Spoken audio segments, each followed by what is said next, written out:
16 anos de casamento desmoronaram com uma única frase: amor. Gostou do chocolate que enviei? A voz de Caio soava diferente ao telefone naquela tarde de quinta-feira. Havia uma ansiedade mal disfarçada, uma expectativa quase infantil na pergunta aparentemente inocente.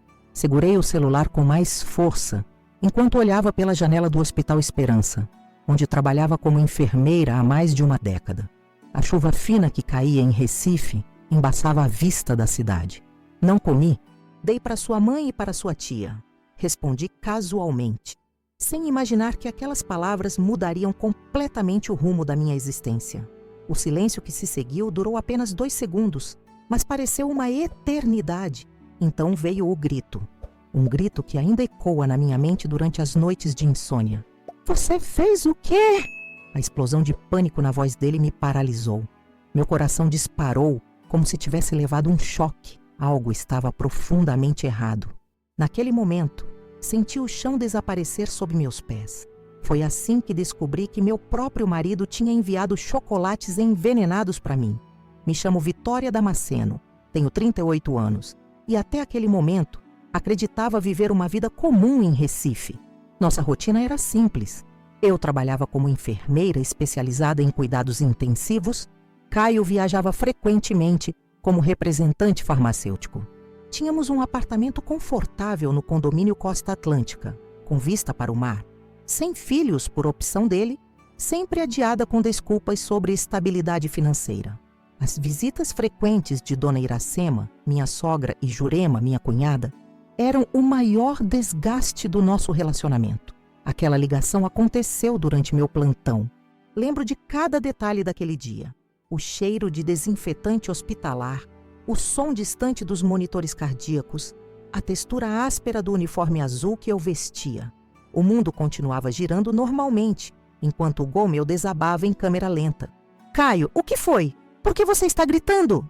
Perguntei, sentindo um frio na espinha. Nada não, é que eram chocolates especiais, importados, caros. Ele tentou disfarçar, mas sua voz tremia. Onde está sua sogra agora? Na sua casa. Passei lá antes do plantão para deixar aqueles remédios que você pediu. Elas estavam tomando café, pareciam animadas com alguma coisa. Ofereci o chocolate, achei que seria gentil.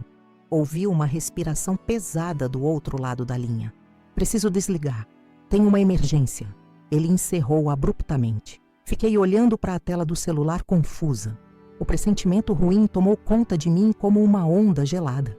O pacote dourado havia chegado na portaria do condomínio na noite anterior. Não tinha cartão, apenas meu nome escrito à mão. Pensei que fosse uma surpresa do meu marido, já que tínhamos brigado na semana anterior. Mais uma discussão sobre os comentários maldosos de Dona Iracema sobre eu estar passando da idade para ter filhos. Algo me impediu de comer aqueles chocolates. Talvez o formato perfeito demais. Talvez o cheiro ligeiramente diferente ou simplesmente intuição.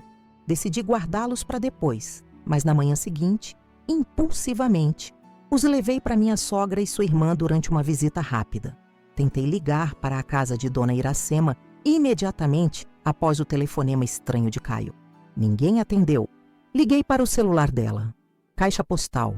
Uma sensação de urgência tomou conta de mim. Pedi para uma colega me cobrir e saí correndo do hospital. O trânsito de Recife parecia conspirar contra mim naquele dia. O que normalmente seria um trajeto de 20 minutos se transformou em quase 1 hora de angústia. Quando finalmente cheguei ao bairro de Casa Forte, havia uma ambulância estacionada em frente à casa de Dona Iracema. Meu mundo caiu quando vi 2 paramédicos carregando macas. Numa delas estava Iracema, pálida como papel, com uma máscara de oxigênio. Na outra, Jurema, em situação semelhante. Ambas inconscientes. Um vizinho me reconheceu e explicou que as 2 começaram a passar mal simultaneamente após o café da manhã. Convulsões, vômitos, dificuldade respiratória. O que aconteceu com elas? Perguntou um dos paramédicos quando me identifiquei como enfermeira e parente. Ali no meio da rua, com a chuva fina caindo sobre nós, tive a terrível revelação. Acho que foram envenenadas. O trajeto até o hospital foi um borrão de sirenes e luzes.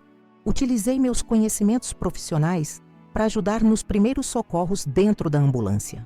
Minhas mãos trabalhavam automaticamente, enquanto minha mente tentava processar o impensável. Meu próprio marido havia tentado me envenenar, e por um acaso do destino, as vítimas foram sua própria mãe e tia. No Hospital Esperança, o mesmo onde eu trabalhava, Iracema e Jurema foram levadas diretamente para a UTI.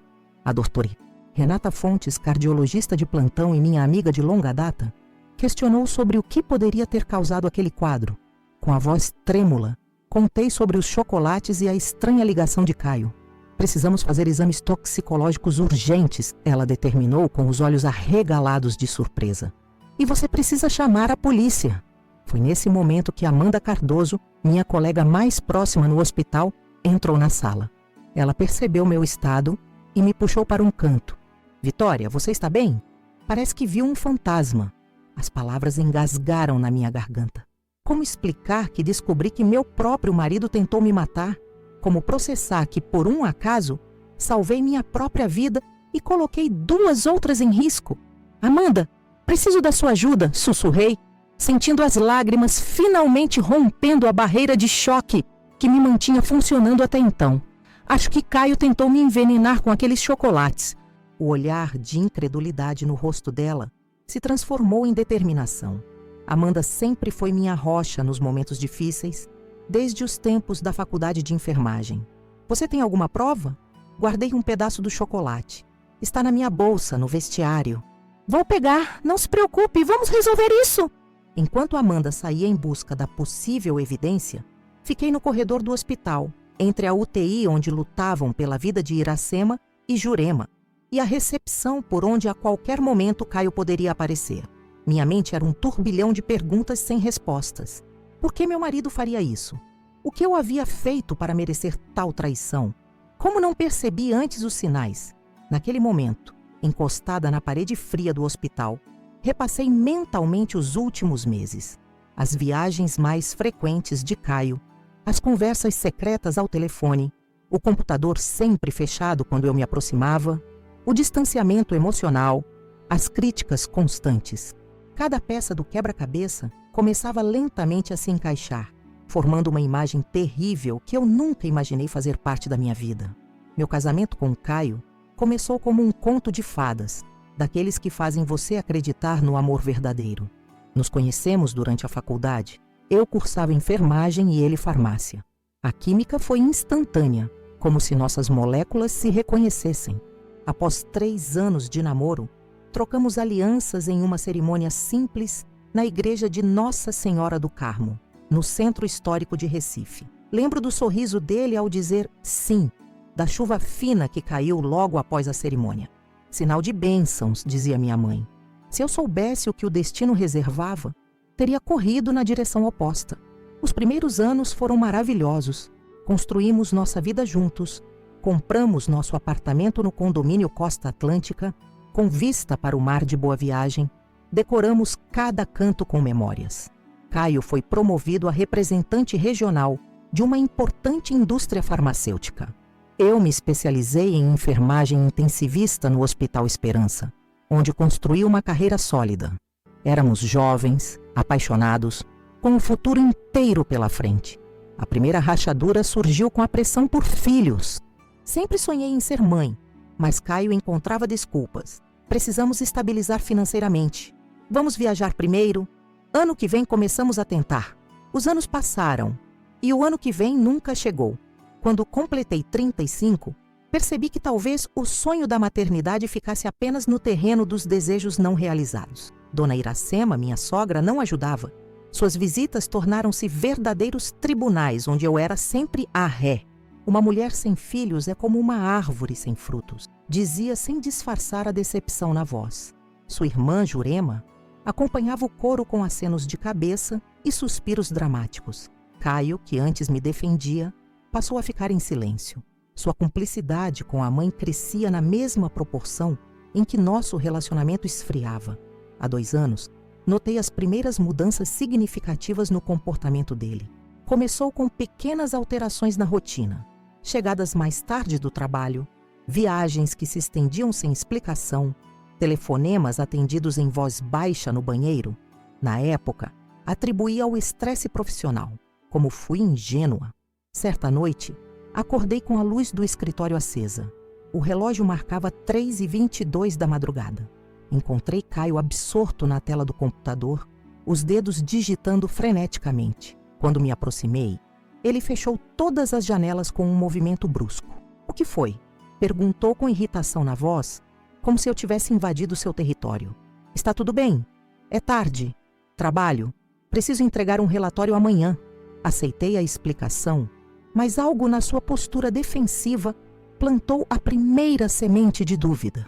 Na manhã seguinte, tentei acessar o histórico do computador. Estava completamente limpo. Nenhum vestígio de sites visitados, nenhum documento recente. Quem limpa o histórico com tanto cuidado certamente tem algo a esconder. As viagens de trabalho tornaram-se mais frequentes. Expansão de território, justificava. Às vezes ligava para seu hotel apenas para ouvir da recepcionista que o senhor Damasceno não estava hospedado ali. Quando questionado, alegava erros de sistema, reservas de última hora em outros hotéis, reuniões prolongadas. Eu acreditava, ou melhor, forçava-me a acreditar. Então veio o episódio do perfume. Caio chegou em casa exalando uma fragrância feminina que não era asdinha. Quando mencionei, ele explodiu em uma raiva desproporcional. "Agora vai começar com ciúmes? Passei o dia inteiro em elevadores e salas fechadas com dezenas de pessoas." Aquela reação exagerada me fez recuar, mas despertou meus instintos. Passei a prestar mais atenção nos detalhes. Manchas suspeitas em suas camisas, recibos de restaurantes caros para almoços de negócios, mensagens criptografadas no celular. Em uma tarde de domingo, enquanto ele tomava banho, cedi ao impulso e verifiquei seu celular. A maioria das mensagens estava apagada. Outro sinal de alerta. Encontrei apenas conversas superficiais com colegas de trabalho e clientes. No entanto, havia um contato salvo como JT Laboratório, com quem trocava mensagens frequentes, mas o conteúdo sempre apagado. Só depois descobri que JT, era Jonas Teixeira, seu amigo de longa data, que se tornaria seu cúmplice no plano macabro contra minha vida. Naquela mesma semana, Caio anunciou que precisaríamos aumentar seu seguro de vida, alegando que a empresa exigia como parte de um novo pacote de benefícios. Também sugeriu que eu fizesse um testamento para organizar nossas finanças, como ele disse. Assinei papéis sem questionar. Outra ingenuidade fatal da minha parte. Nossa vizinha, Tatiana Ribeiro, começou a aparecer com frequência incomum, sempre com alguma desculpa. Uma xícara de açúcar, uma dúvida sobre a conta do condomínio, um pacote que recebeu por engano. Notei como seus olhos buscavam Caio, como sorria demais quando ele estava presente, como deixava toques acidentais prolongarem-se mais que o necessário. Mencionei meu incômodo uma vez e novamente fui acusada de paranoia e insegurança. As refeições em família tornaram-se um suplício. Dona Iracema e Jurema visitavam-nos quase todos os domingos, transformando nosso apartamento em um campo de batalha, onde eu sempre saía derrotada. Comentários sobre minha aparência, "Está envelhecendo rápido, querida", sobre nossa casa, "Poderiam ter comprado em um bairro melhor", sobre minha carreira, "Enfermeira é quase médica, mas não é mesmo?" Caio, que antes me defendia, agora concordava com a mãe com acenos discretos. Estava sendo sistematicamente isolada, diminuída, transformada na vilã de uma história que eu nem sabia que estava sendo escrita às minhas custas. Uma noite, enquanto lavava a louça do jantar, ouvi fragmentos de uma conversa entre Caio e sua mãe na varanda. Aproximei-me silenciosamente. "Ela não desconfia de nada?" perguntava a dona Iracema. "Não, Vitória sempre foi ingênua." "E a outra? Está preparada?" "Tatiana entende a situação. Sabe que precisamos de tempo." O barulho do elevador no corredor interrompeu a conversa. Voltei rapidamente para a cozinha, o coração acelerado, as mãos trêmulas. Aquela noite não dormi. Quem era a outra? O que significava "precisamos de tempo"? Que situação Tatiana entendia? Comecei a tomar precauções. Criei um diário digital com datas, horários e situações suspeitas, armazenado na nuvem. Guardava recibos, tirava fotos discretas, Anotava nomes. Não sabia exatamente contra o que estava me protegendo, mas o instinto de autopreservação falava mais alto que a confiança. No trabalho, minha performance começou a sofrer. Cometia pequenos erros, perdia a concentração facilmente. Amanda, minha colega mais próxima, percebeu minha angústia. Vitória, você não é a mesma há meses. O que está acontecendo? Num momento de vulnerabilidade, compartilhei algumas das minhas suspeitas. Amanda ouviu atentamente, sem julgar. Parece que Caio está tendo um caso, sim, mas tenho a sensação que há algo maior acontecendo. Ninguém muda tanto apenas por uma traição. Suas palavras ficaram ecoando na minha mente. Algo maior. O que poderia ser pior que uma traição? Em uma das viagens de Caio, decidi investigar mais a fundo. Contratei Fabrício Oliveira, um investigador particular, recomendado por um paciente que era delegado aposentado. Custou-me 3 meses de economia, mas precisava de respostas. Fabrício confirmou minhas piores suspeitas. Caio e Tatiana mantinham um relacionamento há pelo menos 1 ano.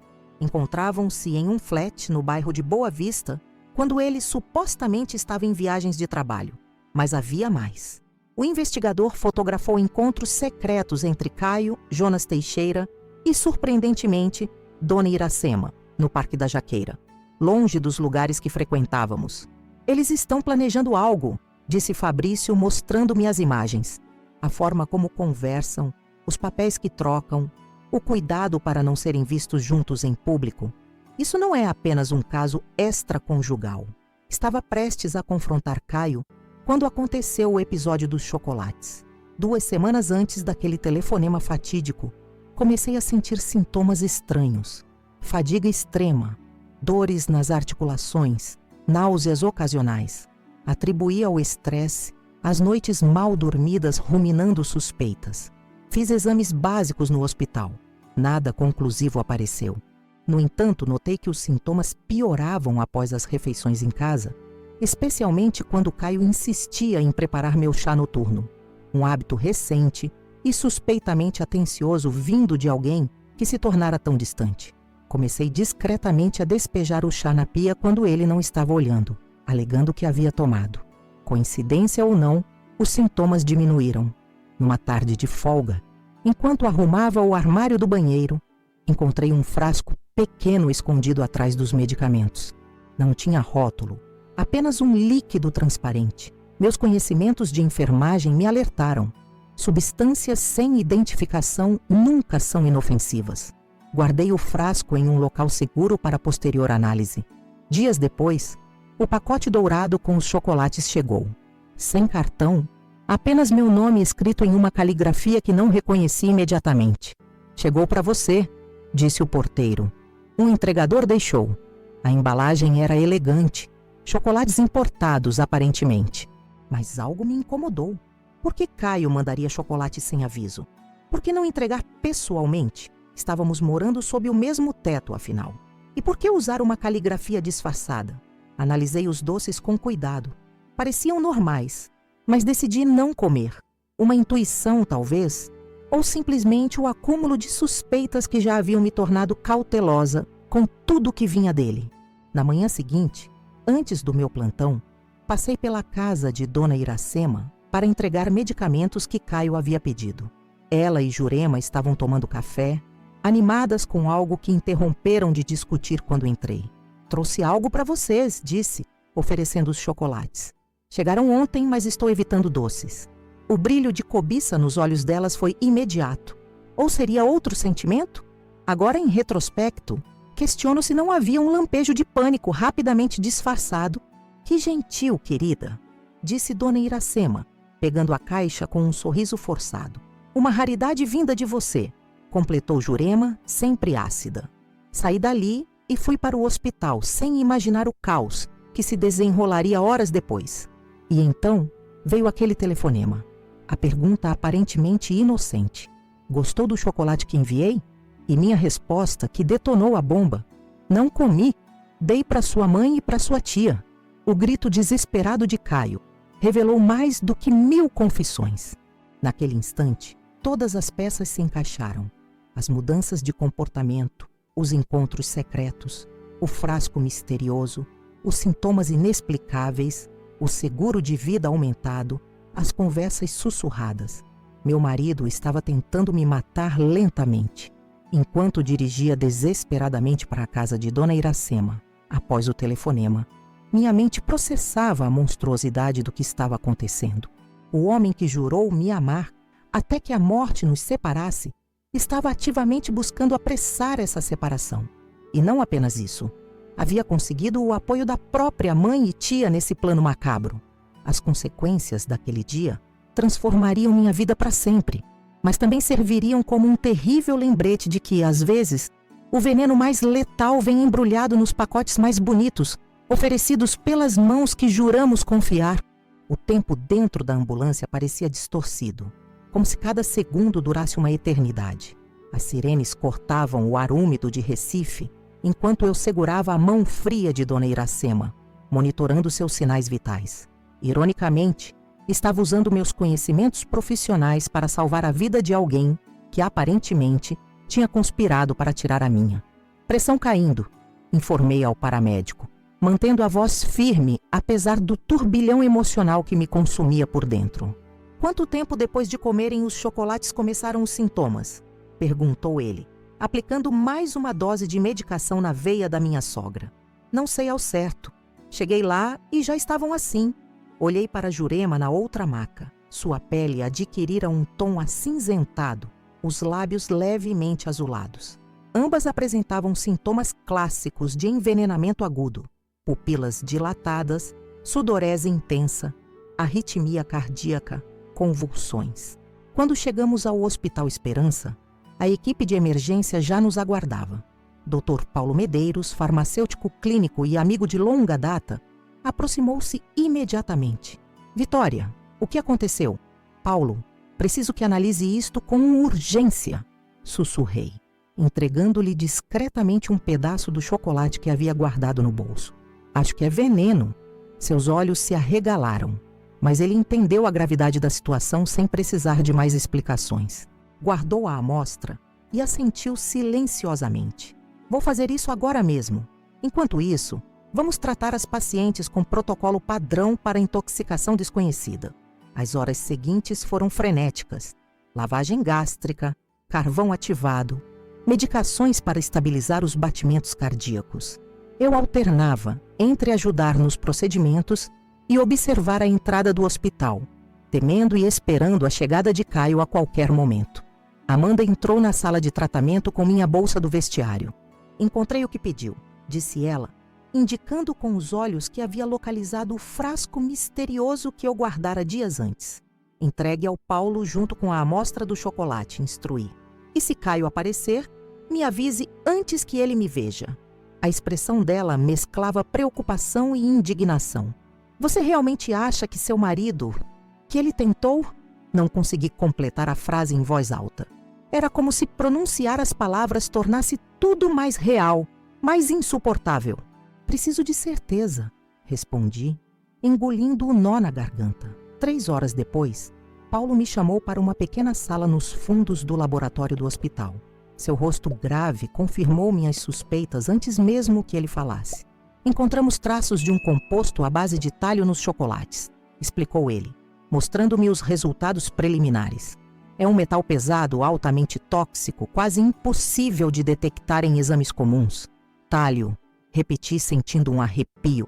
Em meus anos de enfermagem, havia lido sobre casos de envenenamento por esse elemento. Chamavam-no de veneno do assassino, justamente por ser difícil de identificar.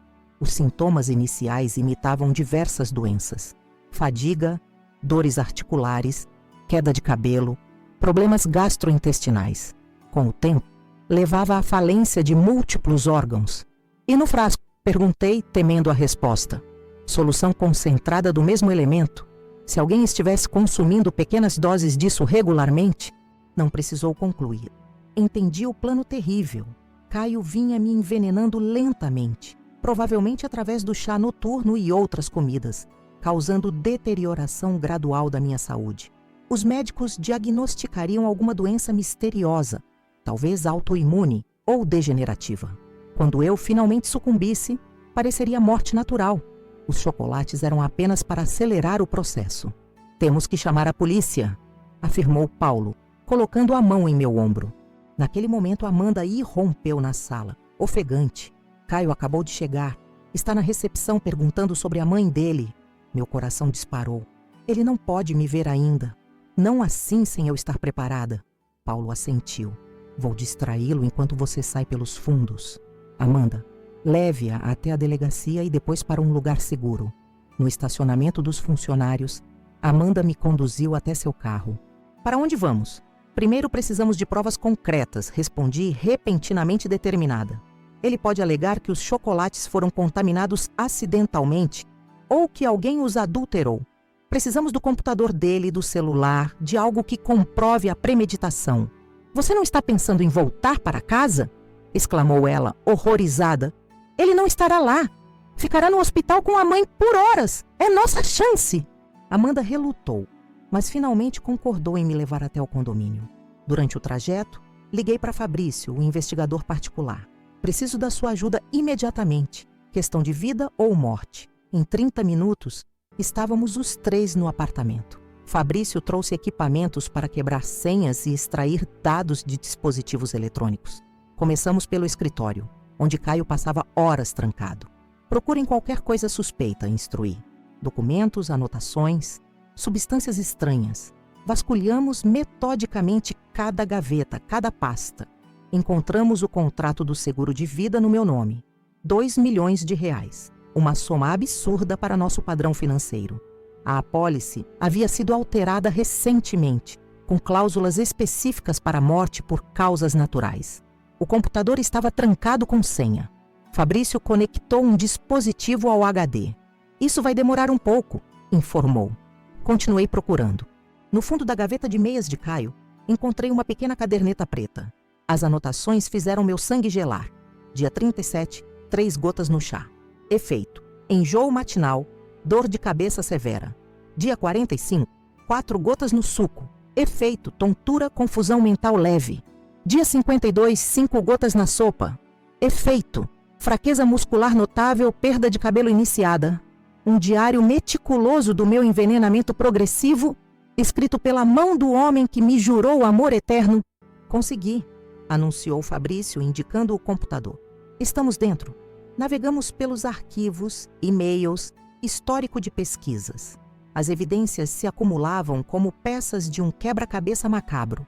Pesquisas sobre venenos indetectáveis, como simular morte natural, talho efeitos progressivos, tempo médio para morte por envenenamento. E-mails trocados com Jonas Teixeira sobre o produto especial e o laboratório particular, onde provavelmente produziram ou obtiveram o talho. Conversas com uma clínica de fertilização em outro estado, onde Tatiana havia iniciado o tratamento 3 meses antes. Eles planejavam um filho juntos, enquanto a mim, Caio sempre negou a maternidade.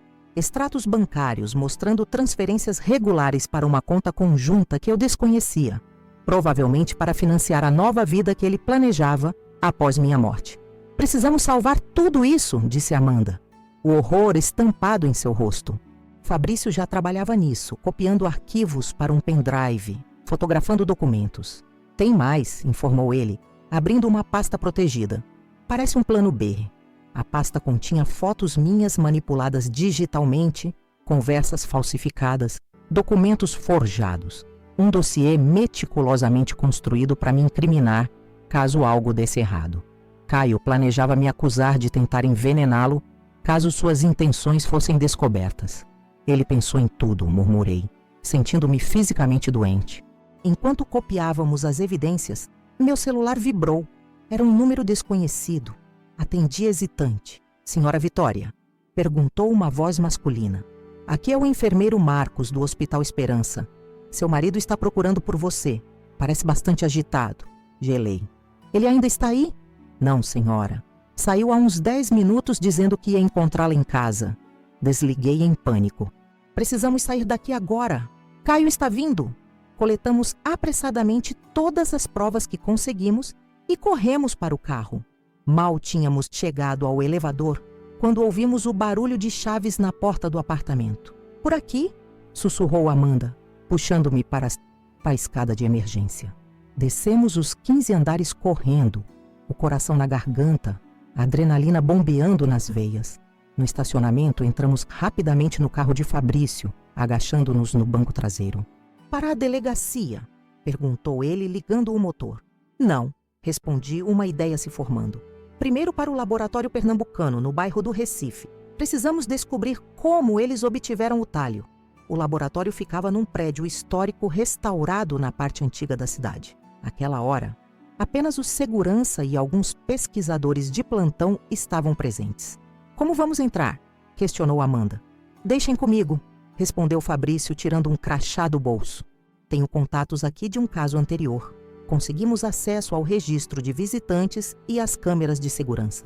As gravações mostravam claramente Jonas Teixeira utilizando o acesso de funcionário várias vezes fora do horário comercial, sempre dirigindo-se à ala de produtos químicos controlados.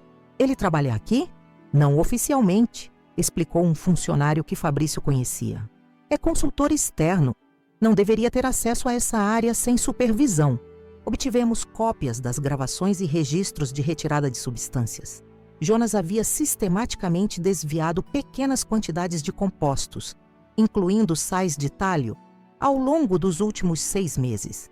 Quantidades pequenas o suficiente para não despertar suspeitas imediatas, mas suficientes para matar alguém lentamente. De posse de todas as evidências, finalmente nos dirigimos à Delegacia de Crimes contra a Saúde. O delegado Antônio Marques nos recebeu com ceticismo inicial. Afinal, não é todo dia que alguém surge acusando o próprio cônjuge de tentativa de homicídio por envenenamento. Mas à medida que apresentávamos as provas, seu semblante mudou. "Isso é perturbador", admitiu ele, examinando o diário de dosagens. "E extremamente calculado. As vítimas estão no Hospital Esperança", informei. "Minha sogra e a irmã dela. Elas consumiram uma dose concentrada do veneno que era destinado a mim. E você acredita que elas sabiam do plano?" "Tenho certeza. Há registros de encontros entre meu marido e minha sogra no parque. E as atitudes delas nos últimos meses, a forma como me tratavam, elas estavam me preparando psicologicamente, me isolando, me fazendo parecer instável." O delegado acionou sua equipe imediatamente. Policiais foram enviados para prender Caio e Jonas. Outros foram destacados para interrogar Tatiana Ribeiro, minha vizinha e amante de meu marido. "A senhora precisa de proteção", afirmou o delegado. "Se ele perceber que descobriu tudo, pode tentar algo desesperado." Nesse momento, meu celular tocou novamente. Era Caio. Mostrei ao delegado, que assentiu, indicando para atender com viva voz. "Vitória, onde você está?" A voz dele oscilava entre preocupação e irritação. "Estive no hospital. Aconteceu algo terrível com mamãe e Jurema." "Eu sei", respondi, tentando manter a voz neutra. "Estava lá quando elas chegaram de ambulância." "Por que você saiu sem me avisar? Estou te procurando há horas." "Precisei resolver algumas coisas", respondi vagamente. "Como elas estão?" "Estáveis, mas ainda inconscientes." Houve uma pausa tensa. "Os médicos suspeitam de envenenamento. Não é absurdo? Quem faria algo assim?" A audácia dele era surpreendente. Continuava tentando manter a farsa, talvez até planejando me incriminar, como revelavam os documentos que encontramos. "Não faço ideia", respondi, seguindo o jogo. "Onde você está agora?" "Em casa, esperando você. Precisamos conversar sobre isso, é muito sério." O delegado balançou a cabeça, sinalizando que era o suficiente. "Estou a caminho." Menti, desligando em seguida. "Oficial Garcia vai acompanhá-la para recolher seus pertences essenciais quando for seguro", informou o delegado. "Até lá, temos uma casa de apoio onde a senhora pode ficar." As horas seguintes passaram em um borrão de depoimentos, documentação fotográfica, preenchimento de formulários. O choque começava a dar lugar a um torpor emocional, como se meu cérebro tentasse me proteger da magnitude da traição que havia sofrido. Por volta das 20h, recebemos a notícia. Caio havia sido detido em nosso apartamento. Jonas foi preso ao tentar embarcar em um voo para São Paulo. Tatiana estava sendo trazida para interrogatório. Na manhã seguinte, acompanhada por policiais, retornei ao Hospital Esperança. Dona Iracema e Jurema haviam sobrevivido à noite crítica, mas permaneciam na UTI em estado grave. Os exames toxicológicos específicos confirmaram concentrações elevadas de talho em seus organismos. Doutora Renata me chamou para uma conversa reservada. Encontramos algo peculiar nos exames, informou ela. A concentração da toxina no organismo delas é muito maior do que seria esperado pelo consumo de apenas alguns chocolates. Franzi a testa, confusa. O que isso significa? Significa que elas já vinham sendo expostas ao veneno anteriormente, em doses menores. Os chocolates apenas causaram a crise aguda. A revelação me atingiu como um raio. Está me dizendo que Caio também estava envenenando a própria mãe e a tia? Doutora Renata assentiu gravemente. Os exames não mentem. E há mais. Ambas têm apólices de seguros substanciais, com Caio como único beneficiário. A monstruosidade do plano se revelava em camadas cada vez mais perversas. Caio não planejava apenas me eliminar. Sua própria mãe e tia também estavam na lista, provavelmente para financiar sua nova vida com Tatiana e o filho que planejavam. Naquela tarde, fui chamada novamente à delegacia. O delegado Marques tinha novas informações. Seu marido confessou, informou ele. Não teve escolha diante da quantidade de evidências.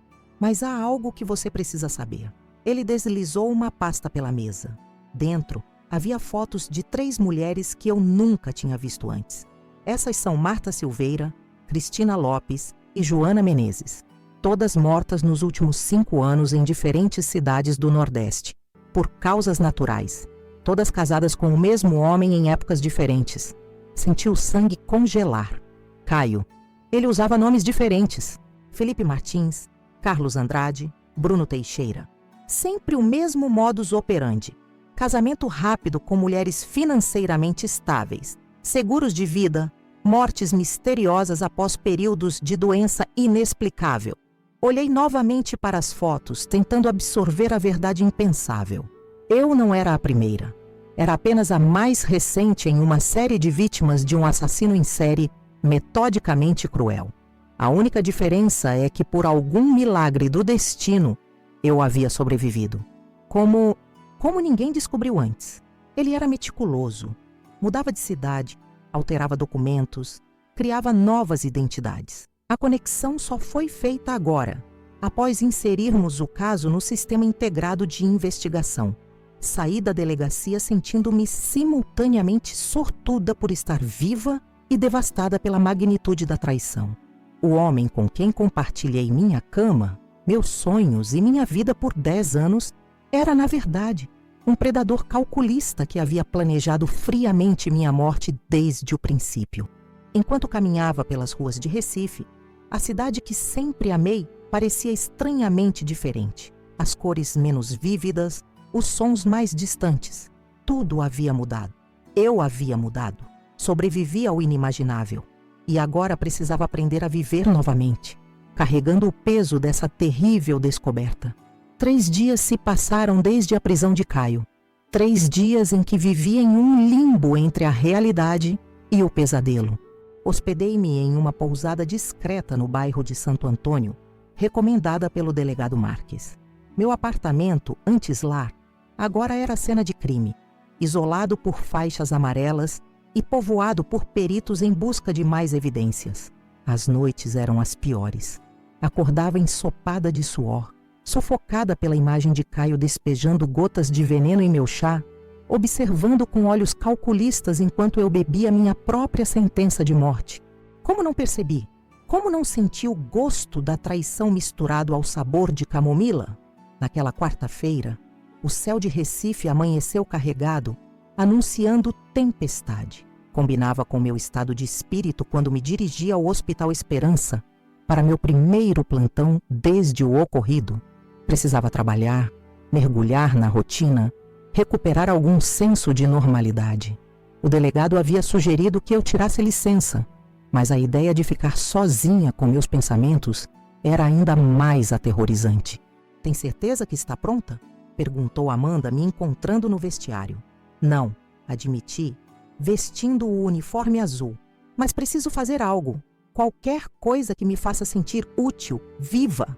Os corredores do hospital pareciam infinitamente longos enquanto caminhava para a ala de enfermagem.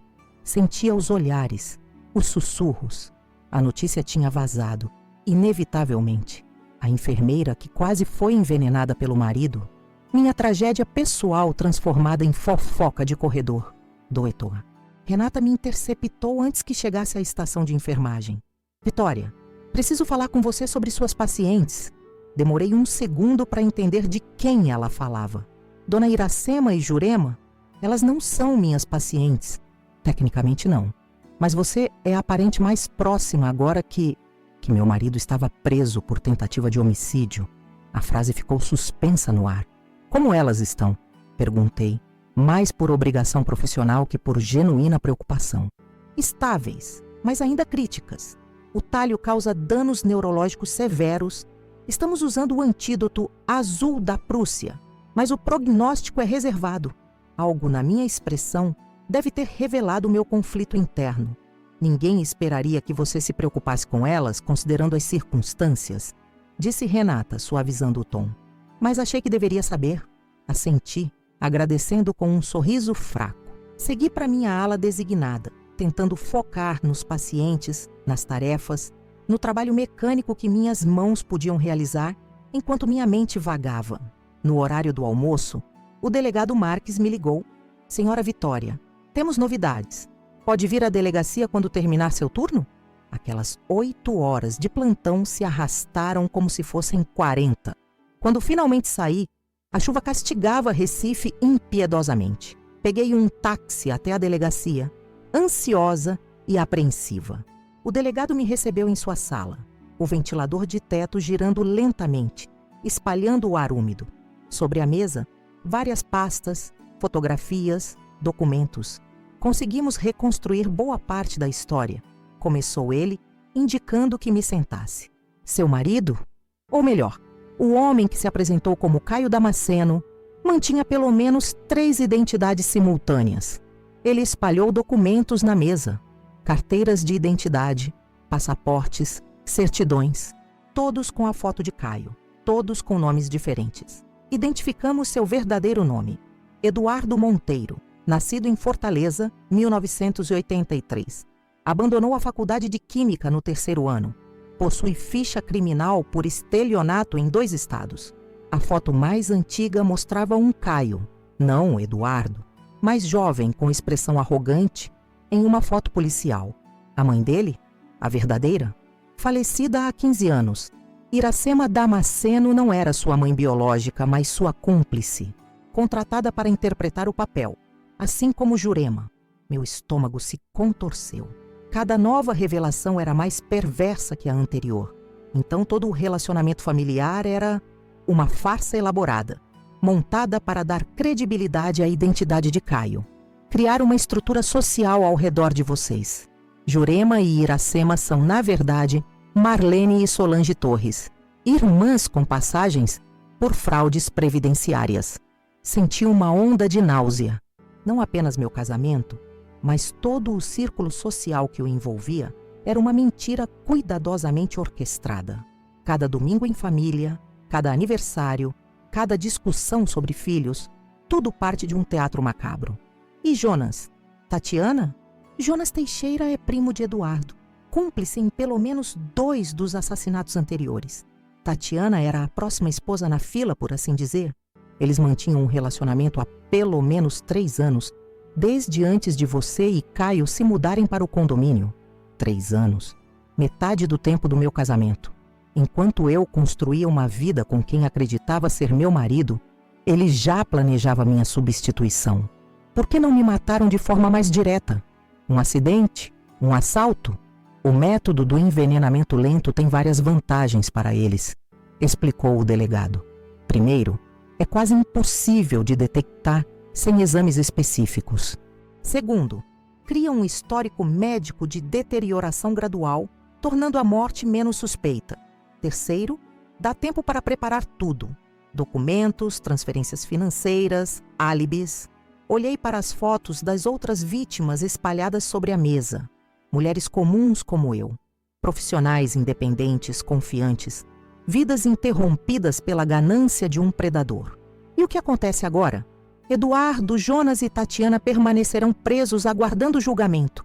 Iracema e Jurema, ou melhor, Marlene e Solange, estão sob custódia policial no hospital.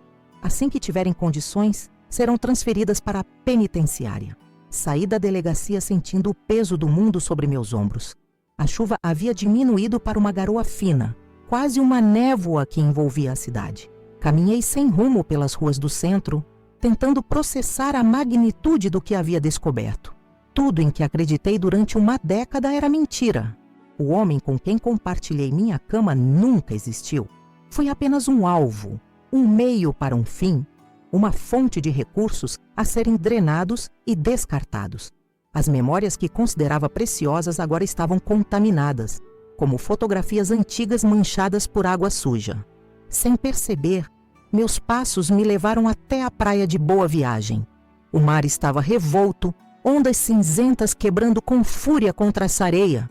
Sentei-me em um banco da orla, observando a força da natureza, sentindo-me estranhamente identificada com aquela turbulência. Meu celular tocou. Era Amanda.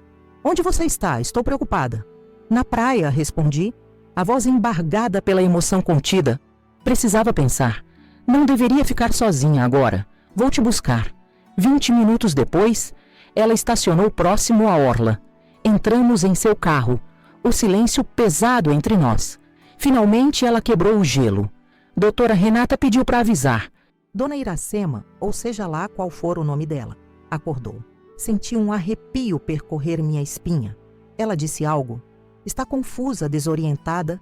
Efeitos do envenenamento. Mas pediu para falar com você. Comigo? A surpresa me fez endireitar no banco. Por quê? Ninguém sabe. Talvez queira se explicar ou implorar perdão. Ri sem humor. Perdão? Depois de participar de um plano para me matar? Amanda deu de ombros. Pessoas à beira da morte frequentemente buscam redenção. Debati internamente durante todo o trajeto de volta ao hospital. Queria ignorar o pedido, deixá-la definhar com o peso de suas ações. Mas outra parte de mim ansiava por respostas, por entender como alguém podia fingir ser família por tantos anos enquanto planejava minha morte.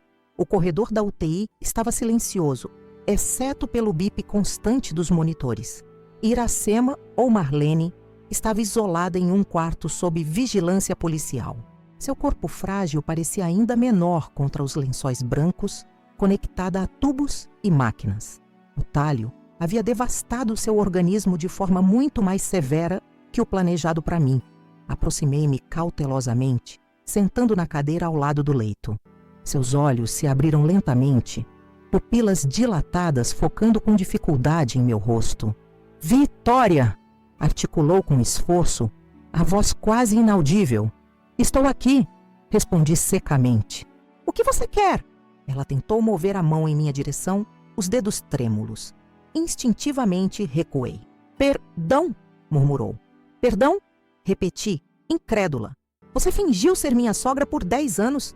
Participou de um plano para me matar lentamente. E agora quer perdão?" Uma lágrima solitária escorreu pelo rosto enrugado.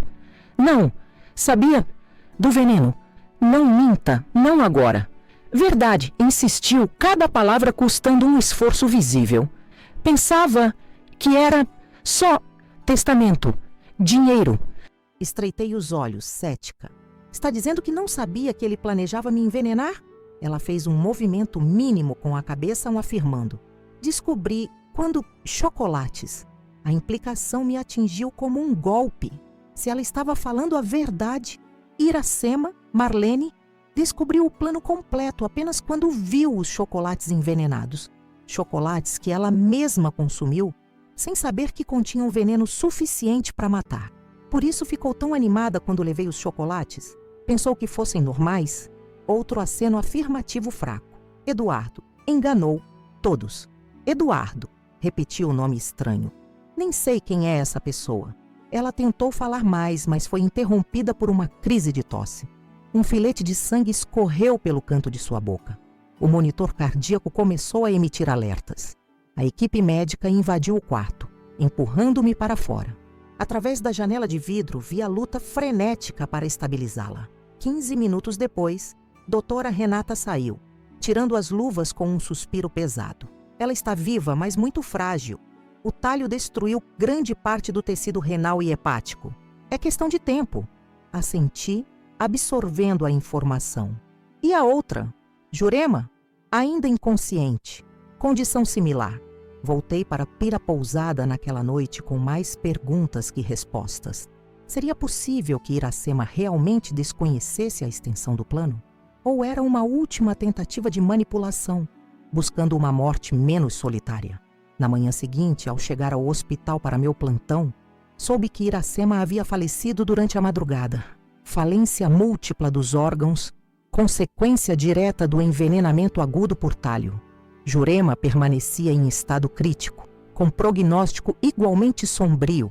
O delegado Marques apareceu no hospital por volta do meio-dia, solicitando minha presença na sala de reuniões. Precisamos que a senhora identifique alguns objetos, explicou, abrindo uma maleta sobre a mesa. Encontramos um cofre na casa que Tatiana mantinha em Jaboatão dos Guararapes. Dentro da maleta havia joias, documentos, pendrives, cartões bancários. Reconheci imediatamente meu colar de pérolas, presente da minha avó, que acreditava ter perdido anos atrás. Ele roubava suas coisas gradualmente, explicou o delegado. Itens que você não usava com frequência, substituídos por réplicas ou simplesmente perdidos. Depois, presenteava Tatiana com eles. O nível de premeditação era assustador. Enquanto vivia comigo, Caio, Eduardo, já construía cuidadosamente seu próximo papel, sua próxima vida, financiada com pedaços da minha existência. Encontramos também isso, continuou o delegado, mostrando-me um frasco transparente. Na casa de Jonas, antídoto para envenenamento por talho. Eles se protegiam caso houvesse contaminação acidental.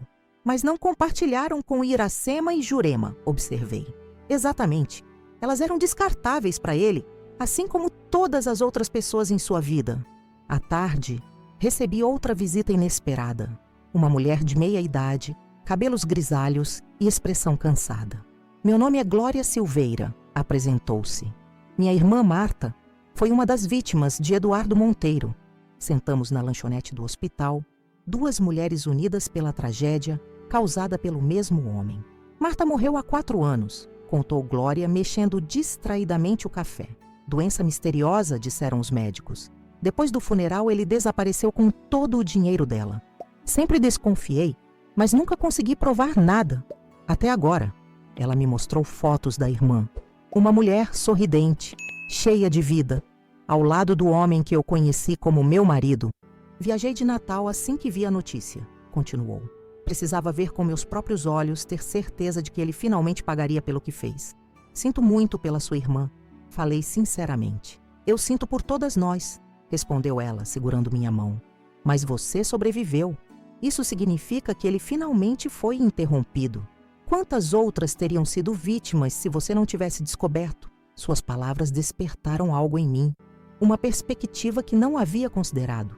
Em meio à minha tragédia pessoal, havia inadvertidamente impedido futuras vítimas. Minha sobrevivência não era apenas sorte, era uma ruptura no ciclo de predação que Eduardo vinha perpetuando por anos. Nos dias que se seguiram, outras famílias de vítimas entraram em contato. Cristina Lopes deixou 2 filhos que nunca entenderam como a mãe saudável adoeceu tão subitamente. Joana Menezes perdeu a batalha contra a doença misteriosa apenas 6 meses após o casamento, deixando sua pensão de professora aposentada para o marido enlutado, que desapareceu logo depois. Cada história era uma variação do mesmo pesadelo. Mulheres confiantes, independentes financeiramente, sem familiares próximos, alvos perfeitos para um predador meticuloso. Jurema, Solange, faleceu 1 semana depois de sua irmã, sem nunca recobrar a consciência.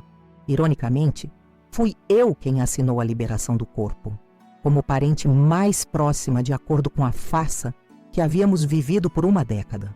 O caso ganhou repercussão nacional. Jornais, revistas e programas de televisão disputavam entrevistas comigo, querendo explorar cada ângulo sórdido da história. Recusei todas as solicitações. Minha dor não era espetáculo para o consumo público. Uma manhã, o delegado Marques me procurou com uma expressão peculiar, entre preocupado e intrigado.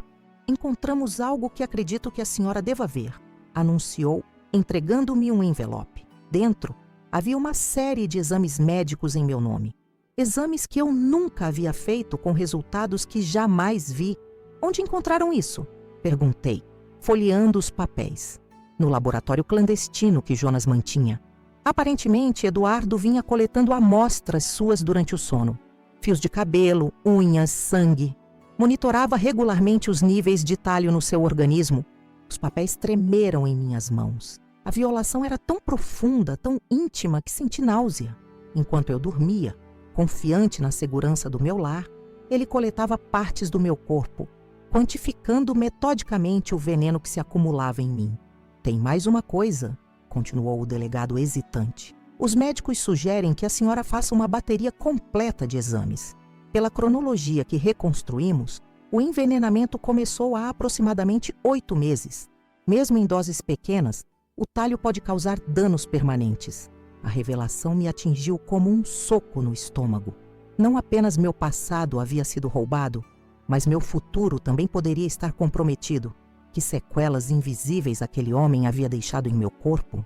Que partes de mim nunca se recuperariam totalmente?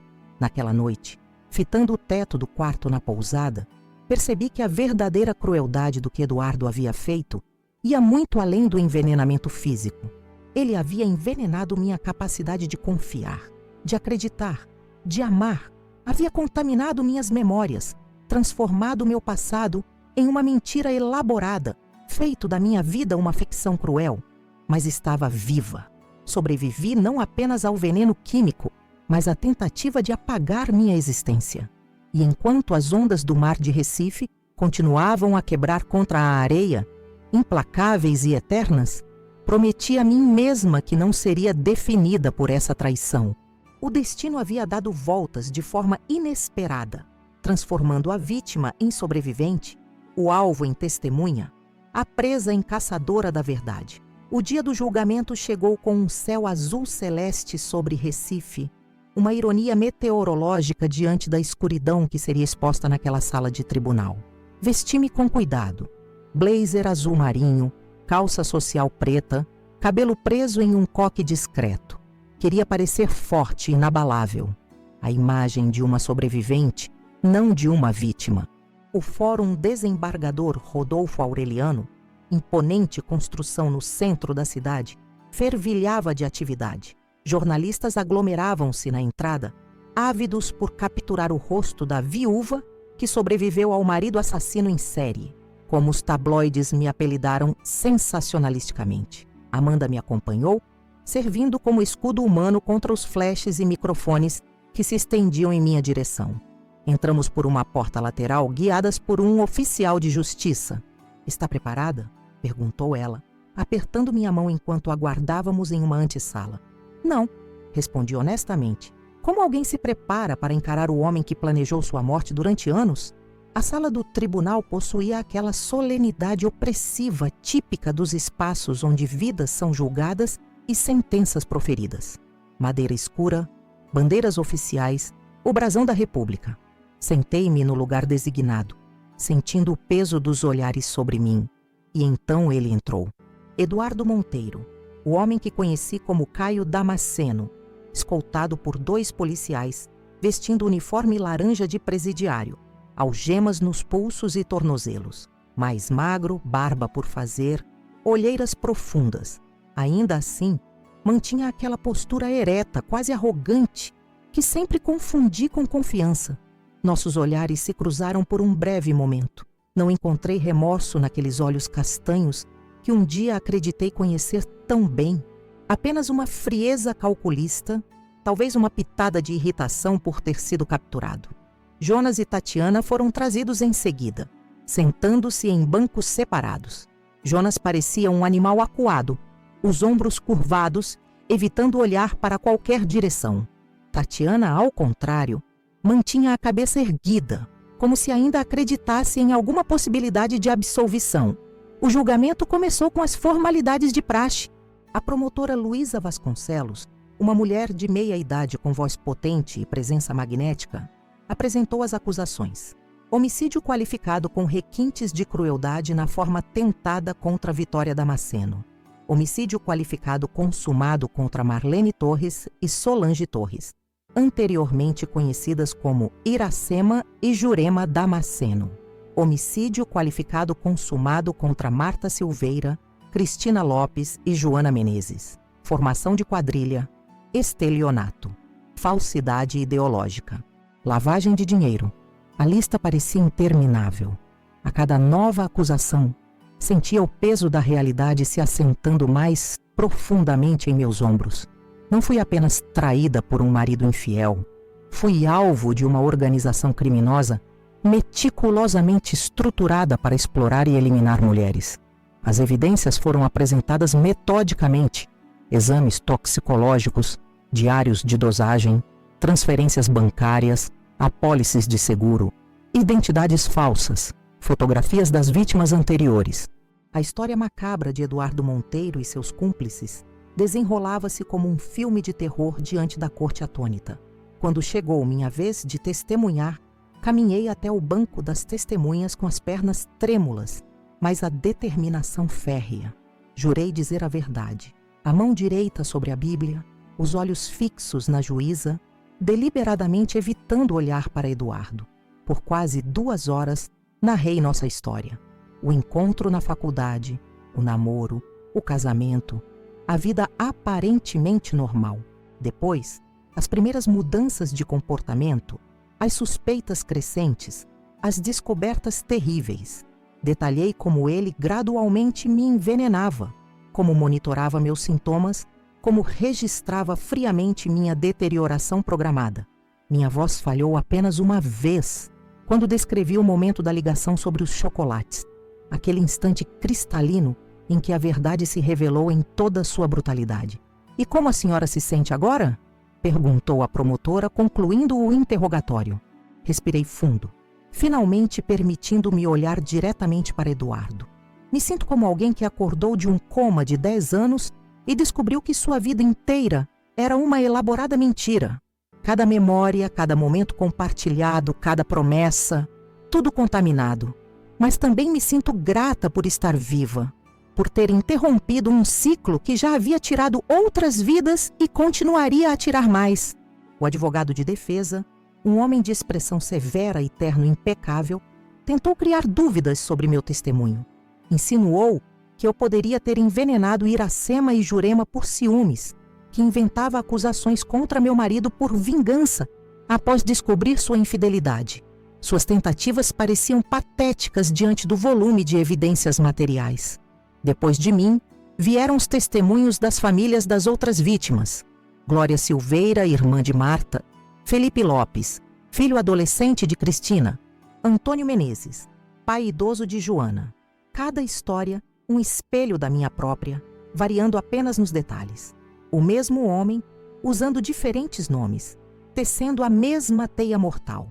No terceiro dia de julgamento, a defesa apresentou sua estratégia: alegar que Eduardo sofria de transtorno de personalidade, que não compreendia a natureza criminosa de seus atos. Trouxeram um psiquiatra que nunca havia examinado o réu, mas ofereceu teorias sobre sua possível condição mental baseadas nos autos do processo. A promotora Vasconcelos desmantelou essa teoria com precisão cirúrgica, apresentando provas da premeditação meticulosa, dos cálculos financeiros, das medidas para evitar detecção. "Não estamos diante de um homem que não compreende o certo e o errado", argumentou ela. "Estamos diante de alguém que escolheu deliberadamente o caminho do mal, que calculou friamente os riscos e benefícios de tirar vidas humanas para ganho material." No quarto dia, para surpresa de todos, Jonas Teixeira aceitou um acordo com a promotoria. Em troca de uma redução de pena, concordou em testemunhar contra Eduardo e Tatiana, revelando detalhes que ainda desconhecíamos do esquema. "Começou há 8 anos", testemunhou ele, evitando olhar para o primo. "Eduardo sempre foi diferente, fascinado por química desde a adolescência, especialmente por substâncias tóxicas, obsessivo com dinheiro e status, mas avesso ao trabalho necessário para obtê-los legitimamente." Jonas descreveu como o primo desenvolveu sua metodologia criminosa. identificar mulheres financeiramente estáveis, sem família próxima, conquistá-las rapidamente, casar-se e então iniciar o processo de envenenamento lento. O talho era perfeito para seus propósitos, se explicou Jonas. Imita sintomas de diversas doenças. É difícil de detectar em exames comuns, causa deterioração gradual que parece natural. Ele estudou casos históricos de envenenamento, aperfeiçoou a técnica. E qual era o seu papel nesse esquema? Perguntou a promotora. Eu forneci o talho através de contatos no laboratório pernambucano. Também ajudava com a documentação falsa, as transferências bancárias após a morte das vítimas. E Tatiana Ribeiro? Jonas hesitou, lançando um olhar rápido para a mulher que o fuzilava com os olhos do outro lado da sala. Tatiana era diferente das outras. Eduardo realmente gostava dela, de alguma forma distorcida. Ela sabia de tudo desde o princípio, ajudava a planejar. A ideia era que, após eliminar Vitória e as falsas parentas, eles assumiriam nova identidade juntos, com o dinheiro acumulado. Sua confissão provocou um murmúrio na sala. Olhei para Tatiana, que mantinha a expressão impassível, embora uma veia pulsasse visivelmente em sua têmpora. Havia um bebê envolvido nesse plano? Perguntou a promotora. Jonas assentiu. Tatiana estava em tratamento de fertilização. Eduardo nunca quis filhos com as temporárias, como ele chamava as vítimas.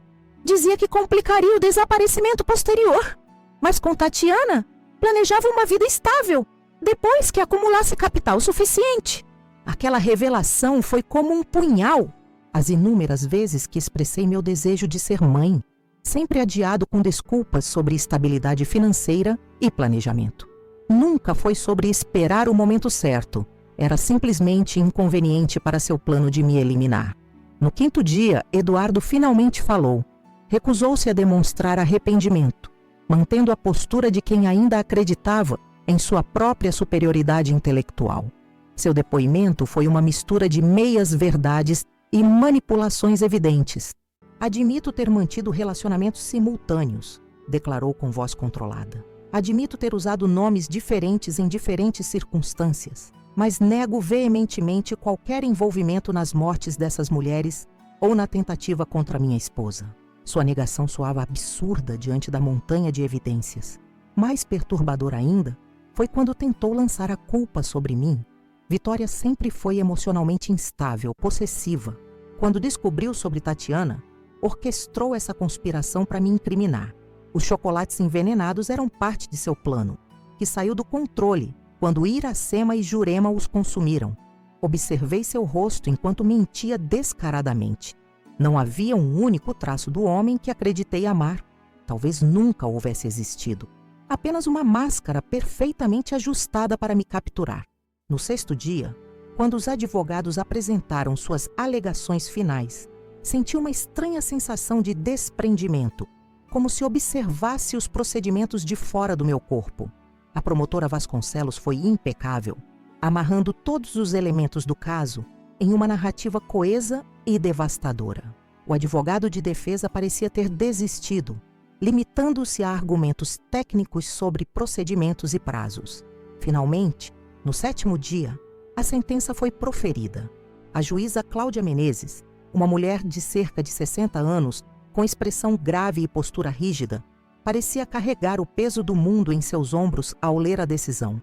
Eduardo Monteiro, este tribunal o considera culpado de todas as acusações apresentadas contra sua pessoa, pelos crimes de homicídio qualificado consumado contra Marlene Torres, Solange Torres, Marta Silveira, Cristina Lopes e Joana Menezes, tentativa de homicídio qualificado contra Vitória Damasceno, formação de quadrilha, estelionato, falsidade ideológica e demais crimes conexos.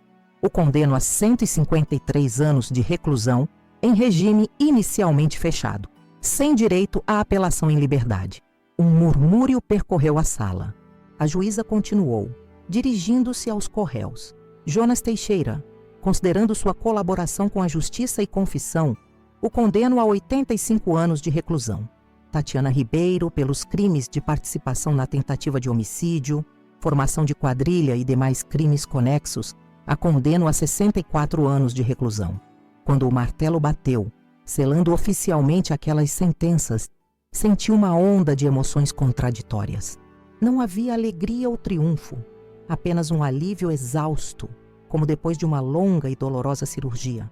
Na saída do tribunal, enfrentei novamente os jornalistas. Desta vez, decidi fazer uma breve declaração. A justiça foi feita hoje, não apenas para mim, mas para Marta, Cristina, Joana e todas as mulheres que perderam suas vidas pelas mãos desse homem. Nenhuma sentença trará essas vidas de volta, mas ao menos impedimos que ele faça novas vítimas. Os dias seguintes à sentença trouxeram uma calmaria estranha. O furacão havia passado, deixando destruição em seu rastro, mas também um céu surpreendentemente claro. Comecei a reorganizar minha vida. Primeiro mudando-me definitivamente da pousada para um pequeno apartamento alugado no bairro do Espinheiro. O apartamento no condomínio Costa Atlântica, mesmo após liberado pela polícia, estava impregnado demais de memórias tóxicas para que eu pudesse voltar. Contratei uma empresa para esvaziar o imóvel, separando apenas alguns objetos pessoais de valor sentimental, fotografias da minha família, livros, algumas peças de roupa. O restante foi doado. Coloquei o apartamento à venda, decidida a cortar todos os laços materiais com meu passado falsificado. Os exames médicos completos que realizei trouxeram notícias agridoces. O talho havia causado danos ao meu sistema nervoso periférico, resultando em neuropatia leve nas extremidades, formigamentos ocasionais, dormência nos dedos. Meu sistema renal apresentava sinais de estresse, exigindo monitoramento regular, mas felizmente não havia comprometimento irreversível de órgãos vitais. Sobreviveria sem sequelas graves. Você teve sorte, comentou doutora Renata, analisando meus resultados. Se o envenenamento tivesse continuado por mais alguns meses, não foi sorte, corrigi. Foi desconfiança. Foi instinto de sobrevivência. Ela sorriu, assentindo. E isso, Vitória, é sua maior força. 3 meses após o julgamento, utilizei parte do dinheiro da venda do apartamento para concretizar uma ideia que havia germinado durante as noites insones.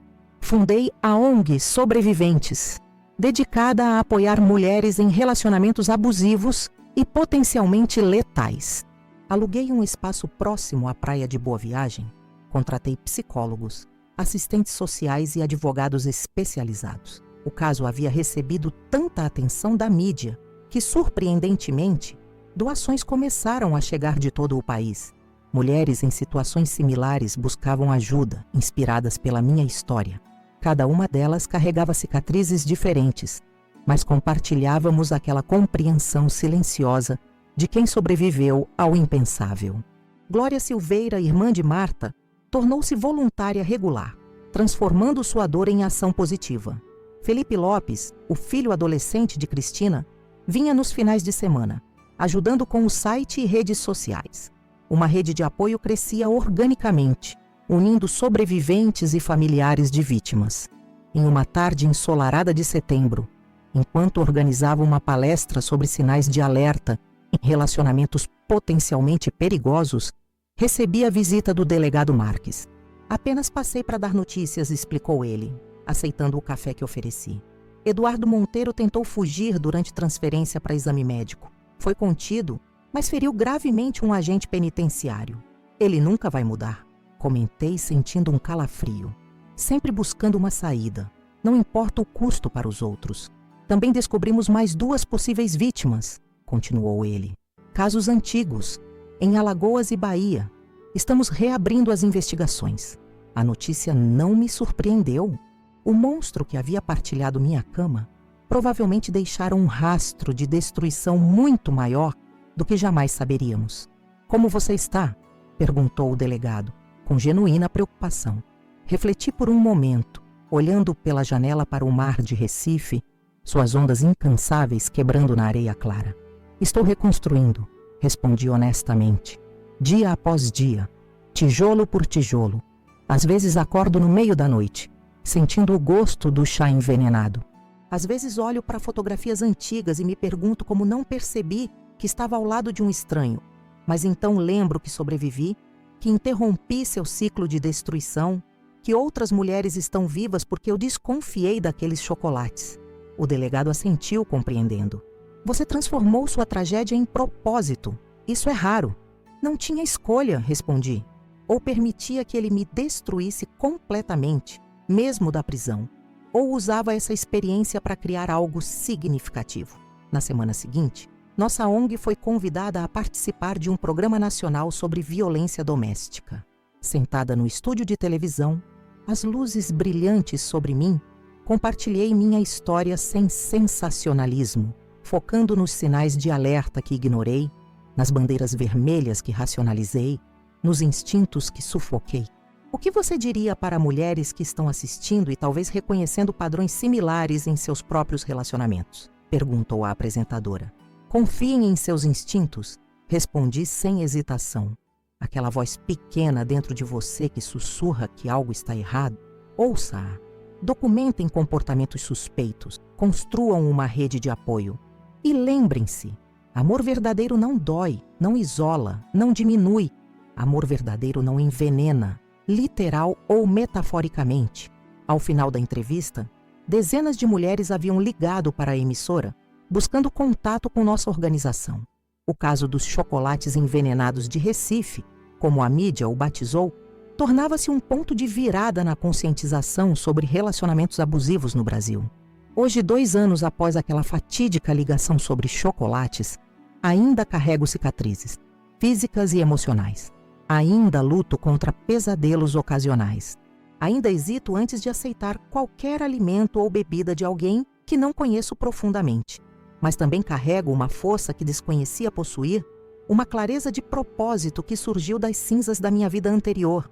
A justiça foi feita, não apenas nos tribunais, mas na transformação de uma história de horror em um farol de esperança para outras mulheres. Cada vez que uma sobrevivente encontra coragem para deixar um relacionamento perigoso, cada vez que uma família reconhece os sinais antes que seja tarde demais, sinto que os pedaços quebrados da minha vida anterior formam um mosaico com significado mais profundo do que jamais imaginei possível. Quando olho para trás e revejo os acontecimentos que transformaram completamente minha vida, ainda sinto um misto de horror e gratidão. Horror pelo que vivi, um casamento de 10 anos com um homem que planejava meticulosamente minha morte. Gratidão por ter sobrevivido para contar esta história. Tudo começou com uma simples ligação. Amor, gostou do chocolate que enviei? A pergunta aparentemente inocente de Caio. Ou melhor, Eduardo Monteiro, o predador que se passava por meu marido. Minha resposta mudou o curso do destino. Não comi. Dei para sua mãe e para sua tia. O grito desesperado dele ao telefone foi o primeiro sinal de que algo terrível estava acontecendo. Os chocolates continham talho, um veneno letal de ação lenta, difícil de detectar. O mesmo veneno que Eduardo vinha colocando em pequenas doses em meu chá noturno por mais de 8 meses, causando sintomas que eu atribuía ao estresse, fadiga, dores nas articulações, queda de cabelo. Um plano perfeito para uma morte que pareceria natural. O que eu não sabia é que estava casada com um assassino em série. Eduardo Monteiro, usando diversos nomes falsos, havia matado pelo menos 5 outras mulheres da mesma forma. Marta, Cristina, Joana, todas envenenadas lentamente após casamentos rápidos, seus patrimônios drenados após mortes por causas naturais. Eu seria apenas mais um nome nessa lista macabra. Não fosse uma intuição inexplicável que me impediu de comer aqueles chocolates. Mais chocante ainda foi descobrir que toda a estrutura familiar ao meu redor era falsa. Dona Iracema e Jurema não eram mãe e tia de Caio, mas sim Marlene e Solange Torres, criminosas contratadas para dar credibilidade à farsa. Ironia do destino, acabaram consumindo o veneno que me era destinado, tornando-se vítimas do próprio esquema criminoso. A investigação revelou uma teia complexa de crimes. Jonas Teixeira, primo de Eduardo, fornecia o talho através de contatos no laboratório pernambucano. Tatiana, minha vizinha, não era apenas amante dele, era a próxima esposa oficial na fila, ciente de todo o plano, aguardando ansiosamente minha morte para assumir meu lugar com o dinheiro do meu seguro de vida.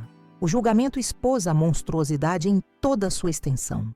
Eduardo foi condenado a 153 anos de prisão. Jonas, a 85 anos. Tatiana, a 64 anos. A justiça foi feita, embora nenhuma sentença possa trazer de volta as vidas perdidas ou apagar as cicatrizes daqueles que, como eu, tiveram suas existências violadas de forma tão profunda. Os exames revelaram que o envenenamento havia deixado sequelas, neuropatia leve, problemas renais que exigem monitoramento constante, cicatrizes físicas que carrego junto com as emocionais, a dificuldade em confiar, os pesadelos recorrentes, o medo que às vezes me paralisa em situações sociais comuns. Mas decidi transformar minha dor em propósito. Com parte do dinheiro da venda do apartamento que dividi com aquele monstro, fundei a ONG Sobreviventes, na Praia de Boa Viagem, dedicada a ajudar mulheres em relacionamentos potencialmente letais. Ali, trabalhamos para identificar sinais precoces de abuso, oferecer apoio psicológico e assistência jurídica, criar redes de proteção. A história dos chocolates envenenados de Recife tornou-se um marco na conscientização sobre relacionamentos abusivos no Brasil. Cada vez que uma mulher reconhece em seu próprio relacionamento as bandeiras vermelhas que compartilho em palestras, cada vez que uma família intervém antes que seja tarde demais, sinto que meu sofrimento adquire significado. 2 anos depois, ainda estou reconstruindo minha vida, tijolo por tijolo, dia após dia. Aprendi que sobrevivência não é apenas continuar respirando, é reclamar o direito de sonhar novamente, de confiar cautelosamente, de encontrar alegria nos pequenos momentos. É transformar cicatrizes em testemunhos e dor em ação positiva. O caso continua repercutindo. Mais 2 possíveis vítimas de Eduardo foram identificadas em outros estados. Investigações reabertas. A rede de sobreviventes e familiares das vítimas cresce, unida por uma experiência compartilhada que, embora terrível, nos conecta em um nível profundo. Essa é minha história. Uma jornada do horror à esperança, da traição à redenção, da quase morte a uma vida com propósito renovado. Uma história que poderia ter terminado em uma lápide com meu nome, mas que continua sendo escrita todos os dias quando me levanto e escolho não ser definida pelo que sofri, mas pelo que criei a partir disso. Agora quero pedir algo importante a vocês que me acompanharam até aqui. Se minha história tocou você, se aprendeu algo que pode ajudar a identificar pessoas tóxicas em sua vida ou na vida de alguém querido, ajude a espalhar essa mensagem. Inscreva-se aqui no canal Vingança do Dia, para não perder nenhuma das histórias reais que compartilhamos diariamente. Dar voz a essas histórias não é fácil. Exige pesquisa, produção cuidadosa e muito trabalho para trazer a vocês relatos autênticos e impactantes. Por isso, além de se inscrever, gostaria de pedir que deixe seu like neste vídeo. Isso ajuda nosso conteúdo a alcançar mais pessoas que podem estar precisando ouvir exatamente o que compartilhamos aqui. Os comentários são vitalmente importantes para nós. Conte o que sentiu assistindo minha história. O que mais impactou você? Conhece alguém que passou por situação semelhante? Já identificou sinais de alerta em relacionamentos próximos? Sua interação nos ajuda a criar uma comunidade de apoio e vigilância coletiva contra predadores como Eduardo. Se este canal tem feito diferença na sua vida, considere também ajudar através do Valeu Demais, nossa forma de receber doações para cobrir os custos de produção. Com sua contribuição, por menor que seja, conseguimos manter a regularidade de vídeos diários, melhorar a qualidade do conteúdo e expandir nosso alcance para ajudar mais pessoas. Este trabalho de conscientização exige recursos, equipamentos, pesquisa, edição, deslocamentos para entrevistas. Cada centavo recebido é investido em trazer histórias como a minha até você, de forma responsável e impactante. Sua doação é um investimento direto em salvar vidas, já que muitas pessoas encontram força para sair de situações perigosas após assistirem nossos relatos. Naveguem também por outros vídeos do canal. Cada história é única. Cada sobrevivente tem lições valiosas para compartilhar. Juntos, estamos criando uma rede de conhecimento, que pode ser a diferença entre vida e morte para alguém em situação de vulnerabilidade. Lembrem-se sempre, Aquela voz interior que sussurra que algo está errado geralmente está certa. Confiem em seus instintos. Documentem comportamentos suspeitos. Construam redes de apoio. Amor verdadeiro não isola, não diminui, não machuca e certamente não envenena. Agradeço por dedicarem tempo para ouvir minha história. Não foi fácil reviver esses momentos traumáticos, mas o faço por acreditar que minha experiência pode salvar vidas. Cada inscrição, cada like, cada comentário e cada doação me mostram que não estou sozinha nessa missão. Sou Vitória Damasceno, sobrevivente dos chocolates envenenados de Recife, e esta é minha história no Vingança do Dia. Obrigada por me ouvirem e por fazerem parte dessa comunidade que transforma dor em alerta, tragédia em prevenção e histórias de horror em lições de vida. Nos vemos no próximo vídeo.